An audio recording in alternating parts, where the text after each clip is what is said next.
Hello students, आज हम पढ़ेंगे चरक संहिता सूत्र स्थान का chapter 2 which is Apamarga Tandulya Adhyaya. The husk seeds of achyranthes aspera Linnaeus. Achyranthes aspera Apamarga का बोटेनिकल नेम है, लीनियस साइंटिस्ट का नेम है। ठीक है, इस चैप्टर से आपके पास डायरेक्ट क्वेश्चन आ सकता है, explain Apamarga Tandulya Adhyaya, write a short note on Apamarga Tandulya Adhyaya. ठीक है, तो स्टार्ट करते हैं। सबसे पहले इस चैप्टर में पहले ये पॉइंटर्स देख लेते हैं जो इम्पोर्टेंट है। पंचकार्मिक वर्ड सबसे पहले कहाँ यूज़ हुआ है? चैप्टर 2 में, चरक संहिता सूत्र स्थान में आया है। ठीक है, फिर है कोटेशन, मात्रा काल आश्रय युक्ति सिद्धि युक्ति प्रतिष्ठा तिष्ठति उपरे युक्तिज्ञो द्रव्यम ज्ञानम सदा। कौन सा प्रमाण मात्रा और काल पर आश्रित है? तो इसका आंसर है युक्ति प्रमाण। युक्ति प्रमाण ही मात्रा और काल पर आश्रित है। मतलब कि इसका मतलब क्या हुआ? मतलब आप अपनी युक्ति लगा के, मतलब आप खुद अपना दिमाग लगा के मात्रा और काल के अकॉर्डिंग कोई द्रव्य किसी को पेशेंट को दे रहे हो। ठीक है, इस चैप्टर में क्या क्या बताया गया है? शीर्ष विरेचन द्रव्यों के बारे में बताया गया है, अपामार्ग, एक्रेंथस एस्पेरा, पिपली, मरीच, तुम्बरू, एला। फिर वमन द्रव्यों के बारे में बताया गया है, वो है मदन फल, मुलेठी, नीम, कुटज, पिपली, निम्ब। आप इनके निमोनिक्स बना सकते हो। जब मैंने रिवाइज किया था मैंने ऐसे बनाए थे, APM, अपामार्ग, पिपली, मरीच, TE, तुम्बरू, एला, ऐसे करके जैसे लिखा हो इधर MMKPM। ठीक है, तो आप ऐसे बना सकते हो जो आपको फिजिबल लगे।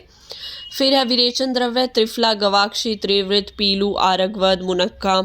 अस्थापन और निरूबस्ती के लिए पाटला, अग्निमंत, एरंड, बेर, पुनर्नवा, गिलोय, स्नेह। स्नेह में तेल और घृत आ गए आपके। फिर उसके बाद इस चैप्टर में यवागु का डिस्कशन किया गया है। यवागु है क्या? Yavagu is a gruel prepared with different medicines. Acharya Charaka ने 28 यवागु एक्सप्लेन किए हैं, आचार्य काश्यप ने 21 यवागु। आपको फिर ये यवागु के नाम याद करने हैं। 28 दिए गए हैं, मैंने इसमें ऑलमोस्ट 10 to 11 लिखे हैं। आपको जो इजी लगे आप वो याद कर सकते हो। ठीक है, दीपनीय और शूलनाशक यवागु है, उसमें पंचकोल यूज होगा। पंचकोल के क्या क्या इंग्रेडिएंट्स है? पिपली, पिपली मूल, चव्य, चित्रक, सोंठ।